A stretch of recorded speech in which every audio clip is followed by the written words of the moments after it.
Hello everyone, welcome back to my Journalism of the Heart news channel. The story for today is there are plenty of feuds, and a handful of successful relationships, on this season of Married at First Sight Australia. But what about friendships? Which contestants manage to keep their bonds going beyond the experiment, and which ones will probably hate each other until we die? Let's investigate. This season's biggest rivalry is between Olivia Fraser and Domenica Calarco, with tensions brewing from the beginning. The pair had been bickering for weeks when a glass was smashed on the table at the couple's retreat, and Dom's attempts to apologize for the incident didn't go over well with Olivia.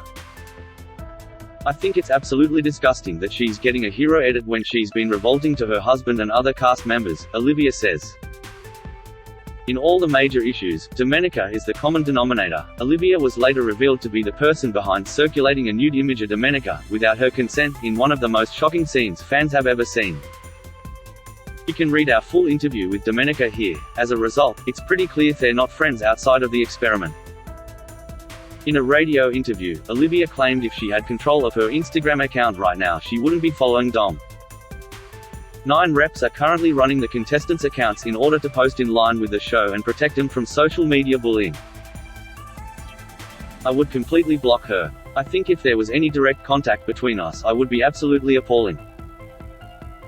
It would be nothing but inappropriate, she said in a radio interview. Olivia actually makes a valid point. With the contestants unable to control their own Instagram accounts right now, we don't really know how most of the stars feel about one another. But we have a few clues, and some intel from the contestants, about who is still in contact and who isn't. In an interview, Ella Ding reveals she considers Domenica one of her best friends now.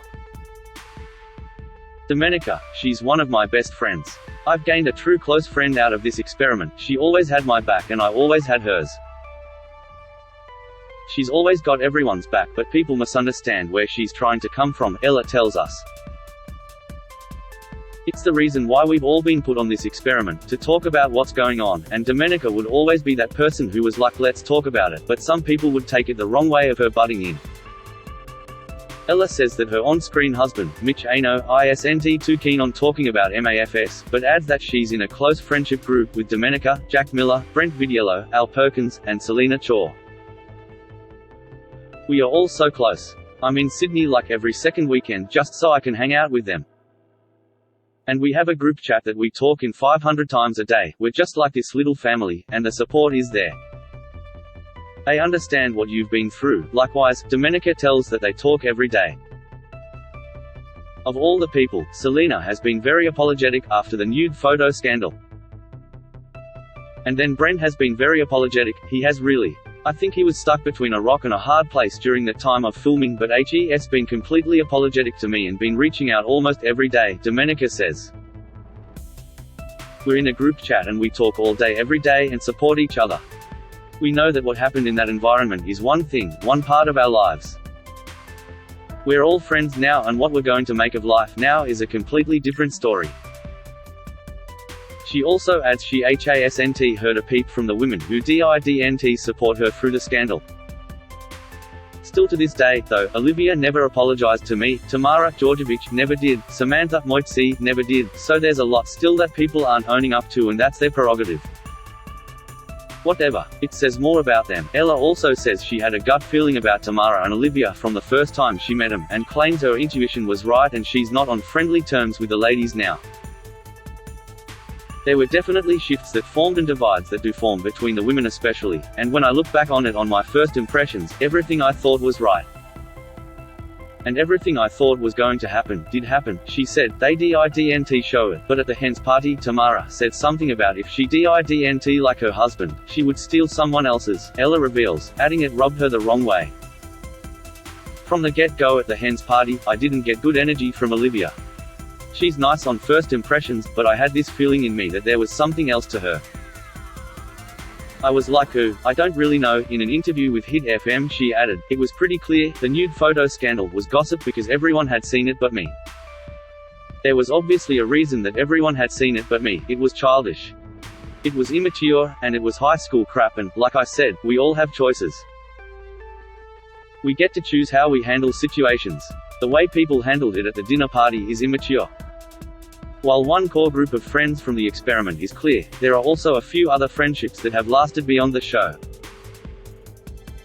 In an interview with Today, Domenica and Jack revealed they were also still close with Dion Gianarelli. Dion messaged me this morning actually and he sent his love to me, said he was behind me completely and really proud of me, Domenica said. He's a gentleman, bless his soul, added Jack. Céline Mengu, who left about halfway through the experiment, has been seen hanging out with fellow ex-bride Holly Greenstein. Both ladies also been spotted hanging out with the Sydney crew on a few occasions. From what we've seen of paparazzi photos, it doesn't look like Olivia and her husband, Jackson Loney, have been spending much time with their co-stars, but they do still appear to be together in the real world, so they're going strong regardless. Cody Bromley has also jumped to Olivia's defense following the nude photo scandal, which isn't surprising since he was heavily involved in how the conversation played out on screen. She's a really good chat, and she's so nurturing, he says of being a close friend to Olivia in an interview with Hit Network's Cliffo and Gabby. Dom is very provocative, and on the show all of us were getting frustrated. The sympathy isn't really there, for Domenica, because we've seen how she stirs the pot for so long. Liv is such a legend. Honestly, if most people had a conversation with Dom or Liv, they'd get on with Liv better, he added. Though, we don't know how accurate the comment could be since at least half the remaining contestants have said they're still close friends with Domenica. Olivia, Samantha and Tamara have also been seen getting close on our screens, so maybe they're in their own group chat? Olivia did enjoy a night out with Tamara on the Gold Coast recently, proving they've remained friends. Tamara was also seen enjoying a night out in Brisbane with Ella's husband, Mitch, sparking rumours they've begun seeing each other. Read more here. There are sure to be more MAFS friendships and Survivor-style alliances revealed now that the show has wrapped and the cast can reclaim control of their social media. For now, though, the cast appear to be split into two specific groups, those in the Sydney clique and those who are not. That is all for Today News. Please make sure to leave your comment and subscribe the channel below for more news update.